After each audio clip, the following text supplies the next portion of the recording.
They may wear costumes, but it isn't Halloween. They're real-life superheroes. Me and Hit Girl, we're training every day. And there were more and more people joining us every night. Nice to meet you. You too. You've covered an incredible range of characters in your career's work. Yeah. Who was your favourite to work on, and anyone left that you'd love to work with? Other people's characters, that's interesting, because my mind's so kind of on the Millar World stuff now, because I see it as almost like suddenly becoming self-employed. So it's really exciting, creating Wanted and Kick-Ass and Secret Service and all those kind of things.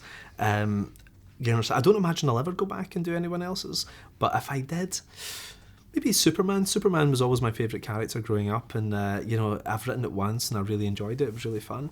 I loved doing a book called The Ultimates as well. A lot of that was used in the Avengers movie, and that was really exciting because Marvel was in bankruptcy when they hired me, and they said, look, we've got the Hulk, Thor, Captain America, all these characters.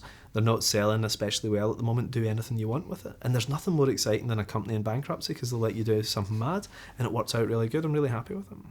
It's interesting you say Superman, actually, because we were discussing it in the office, and we find the idea of Red Sun, where you took Superman and kind of hypothesised that he, you know, landed in Soviet Russia. Yeah. And we thought that was an incredible idea. Have you ever considered doing sort of a film version of that? Well, it's funny, it's so hard to get even a Superman film off the ground, you know, something that costs like 220 million like that they'd never take a risk with a variation on the character, because the Superman brand is so powerful that to do a twist on it, you could probably just do as a cartoon or something. I don't think they would ever do it as a movie.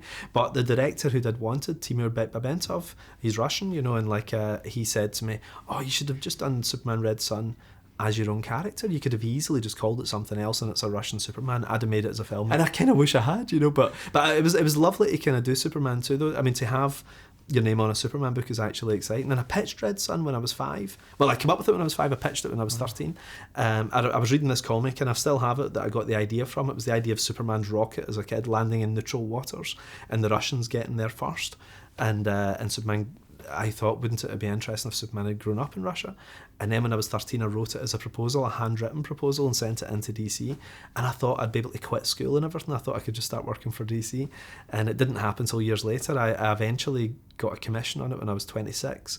The guy who was drawing it took 5 or 6 years to draw it, and it came out when I was 33. So it started when I was 5 and came out when I was 33, so I was pleased everybody liked it. You know? So moving on to kind of the film, how much kind of input and control do you have between you know, selling the rights to one of your books and then the film coming out?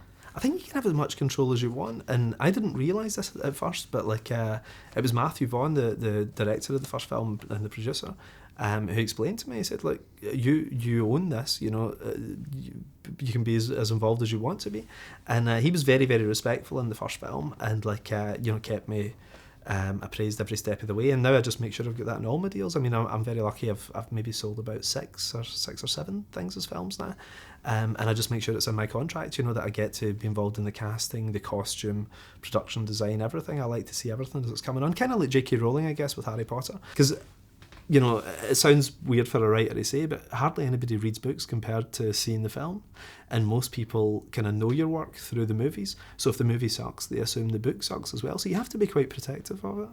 Have you ever been out dressed as a superhero? I did plan to, like when I was 15, Kick-Ass is semi-autobiographical, and it came from me planning to be that guy when I was 15. I was doing my GCSEs, sitting, you know, should have been doing chemistry or something, but sitting designing this costume, and my friends and I made our costumes. We were planning to go out and fight crime in the suburbs of Glasgow, which was probably unwise. But we didn't do it, and Kick-Ass is kind of what would have happened if we did. Brilliant. Thank you very much. Not at all. Thank you. There's no room for punks in suits. Just real heroes who can really kick ass.